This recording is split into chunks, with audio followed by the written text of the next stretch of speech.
Hello friends, welcome to Nirvi all in one channel అండి. ఈరోజు video వచ్చేసి హెల్దీగా carrot chapati with mushroom curry అనమాట.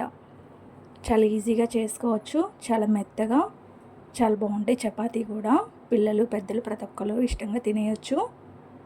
మష్రూమ్ కర్రీ కూడా గ్రేవీగా చాలా బాగుంటుంది ఈ కాంబినేషన్ అనేది. అలాగే వైట్ రైస్ కానీ బిర్యానీలోకి కానీ చాలా టేస్ట్గా ఉంటుంది మష్రూమ్ కర్రీ అనేది. మీకు కనుక నచ్చినట్టయితే ఒకసారి ట్రై చేసి చూడండి, డెఫినెట్గా నచ్చుతుంది. దానికోసం నేను ఇక్కడ పాన్ పెట్టుకొని అది హీట్ ఎక్కిన తర్వాత ఆయిల్ వేసుకున్నానండి.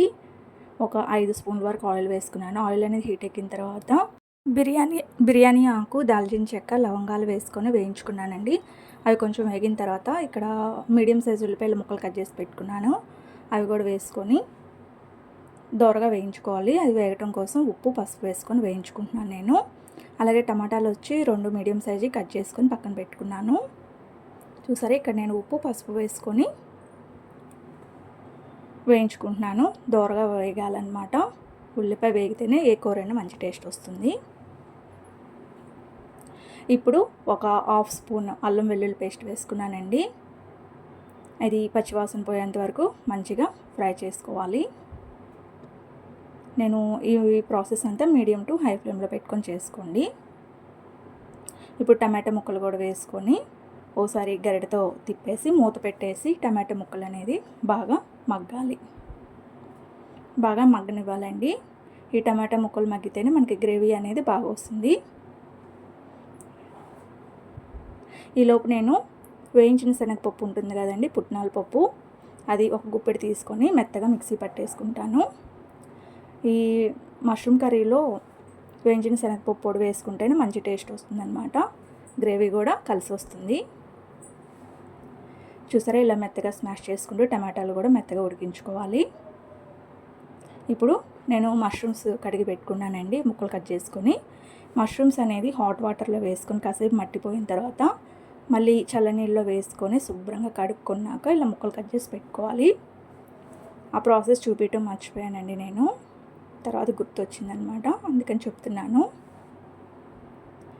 తర్వాత ఇలా మూత పెట్టేసి కొంచెం సిమ్లో పెట్టేసేసి ఒక 2 to 3 మినిట్స్ ఇలా మగ్గించుకోవాలి. మష్రూమ్స్ అనేది త్వరగానే మగ్గిపోతాయండి. ఇలా మగ్గిన దాంట్లో మీ రుచికి తగినంత కారం, ఒక 1/2 స్పూన్ ధనియాల పొడి, జీలకర్ర పొడి ఉంటే జీలకర్ర పొడి కూడా వేసుకోండి, బాగుంటుంది. నేను వేసింది కొత్త కారం అని చెప్పి ధనియాల పొడి కొద్దిగా వేసాను. ఆల్రెడీ మసాలాలు ఉంటాయి కదా కారంలో. ఇప్పుడు ఒక గ్లాస్ వాటర్ వేసుకోవాలండి. మీరు తీసుకున్న కూర క్వాంటిటీని బట్టి వాటర్ కొంచెం ఎక్కువే వేసుకోండి, ఎందుకంటే పుట్నాల పప్పు వేయగానే తొందరగా చిక్కబడిపోతుంది అనమాట. అందుకని కొంచెం వాటర్ ఎక్కువ వేసుకొని మూత పెట్టేసి ఇలా కుక్ చేసుకోండి. ఒక 2 to 3 మినిట్స్ మీడియం ఫ్లేమ్లో పెట్టుకొని ఉడికించుకోవాలి.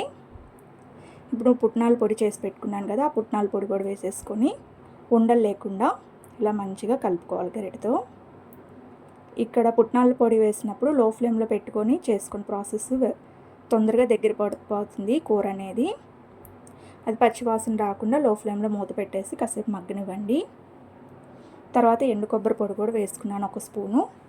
అలాగే కరివేపాకు కూడా వేసుకున్నాను. ఇలా కరివేపాకు ముందే వేసుకోవటం వల్ల ఆ స్మెల్, ఆ ఫ్లేవర్ అనేది కూరకు పట్టి చాలా బాగుంటుంది.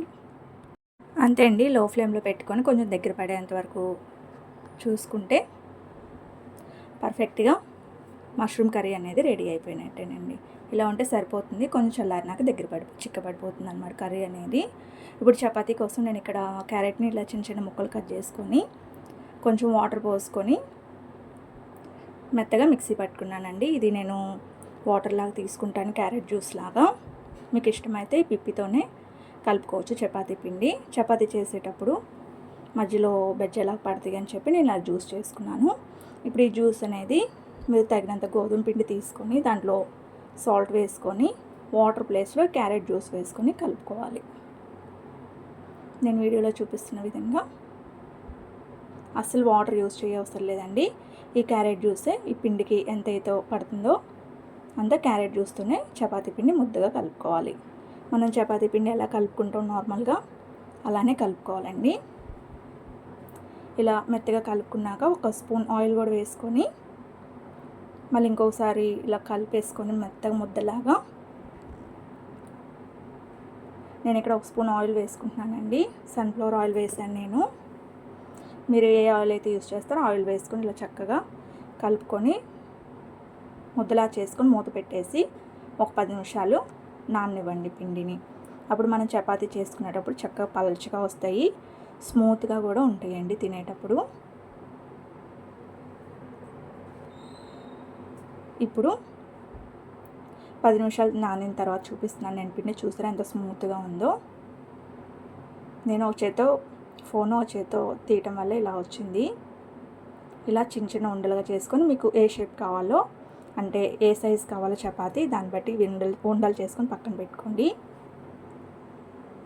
ఇప్పుడు ఇలా పొడి పిండి అద్దుకుంటూ చపాతీలాగా ఒత్తేసుకొని ఓ ప్లేట్లో పెట్టేసుకోండి. చూసారా ఇలా పలచగా, వీలైనంత పలచగా చేసుకోండి, బాగుంటాయి. మందంగా ఉంటే బాగోదు టేస్ట్ అనేది.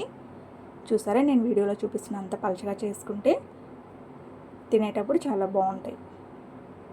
నేను ఇప్పుడు మొత్తం చేసుకున్నానండి. నేను తీసుకున్న పిండి క్వాంటిటీకి 6 చపాతీలు వచ్చినాయి. ఇప్పుడు స్టవ్ వెలిగించి పాన్ పెట్టుకున్నాను. పాన్ అనేది హీట్ ఎక్కిన తర్వాత ఇలా చపాతీ అనేది ఇలా పరుచుకోవాలి. వేసేటప్పుడు ఇలా మడత పడిందనమాట, తీసాను మళ్ళీ. రెండో వైపు కూడా ఇలా టర్న్ చేసుకున్నాక ఆయిల్ వేసుకోండి. ఇప్పుడు రెండు వైపులా పర్ఫెక్ట్గా కాలుతుంది చపాతీ అనేది. ఇప్పుడు నేను ఆయిల్ వేసుకున్నాను. ఇలా రెండు వైపులా మంచి కలర్ వచ్చేంత వరకు కాల్చుకుంటే క్యారెట్ చపాతీ రెడీ అయినట్టేనండి. దీనికి పర్ఫెక్ట్గా ఉంది కాంబినేషను. మష్రూమ్ కర్రీ తింటే చాలా చాలా బాగుందండి. డెఫినెట్గా ఈ కాంబినేషన్ ఒకసారి ట్రై చేసి చూడండి, మీకు కూడా నచ్చుతుంది. చూసారా నేను ఇక్కడ ఒక ముక్క కట్ చేసి చూపిస్తున్నాను, చాలా టేస్టీగా ఉంది. ఈ వీడియో కనుక మీకు నచ్చినట్టయితే ప్లీజ్ లైక్ చేయండి, షేర్ చేయండి, సబ్స్క్రైబ్ చేసుకోండి. మీ ఫ్యామిలీ మెంబర్స్కి, ఫ్రెండ్స్కి కూడా షేర్ చేయండి. మరిన్ని వీడియోల కోసం మా ఛానల్ని వాచ్ చేయండి ఫ్రెండ్స్. అంతే friends, thank you for watching.